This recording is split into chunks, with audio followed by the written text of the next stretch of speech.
warahmatullahi wabarakatuh. Perkenalkan, nama saya Nurul Ilmi. Baik, berdirinya saya di sini yaitu akan memaparkan sejarah kedudukan bahasa Indonesia. Nah, sejarah bahasa Indonesia awalnya merupakan bahasa Melayu yang menjadi lingua franca atau bahasa perhubungan di Nusantara kala itu. Selain bahasa Melayu juga digunakan hampir di seluruh Asia Tenggara sejak abad ke-7. Pada zaman Sriwijaya, bahasa Melayu dipakai sebagai bahasa kebudayaan yaitu bahasa baku. Bahasa Melayu juga dipakai sebagai bahasa antar suku di Nusantara maupun hingga bahasa yang digunakan terhadap para pedagang yang datang di luar Nusantara. Nah, bahasa Melayu kemudian menyebar ke pelosok Nusantara dengan menyebarkan agama Islam di wilayah Nusantara. Bahasa Melayu mudah diterima oleh masyarakat Nusantara karena sebagai bahasa perhubungan antar pulau, antar suku, antar pedagang, antar bahasa, dan antar kerajaan. Mengapa? Ya, karena bahasa Melayu tidak mengenal tingkat tutur. Kemudian, perkembangan bahasa Melayu di wilayah Nusantara mempengaruhi dan mendorong timbulnya rasa persaudaraan dan persatuan bangsa Indonesia.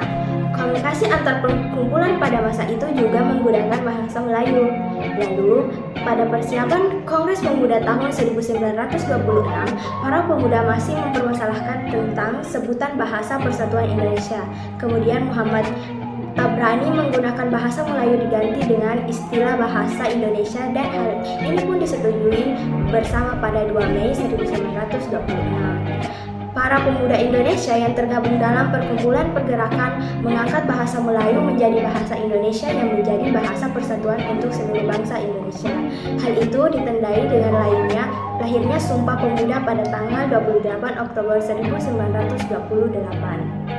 Nah, kejadian yang sangat penting yaitu sebagai bahasa nasional dan bahasa negara. Sebagai bahasa nasional, bahasa Indonesia diantaranya berfungsi mempererat hubungan antar suku di Indonesia. Dalam kehidupan sehari-hari, bahasa Indonesia sangat berperan penting.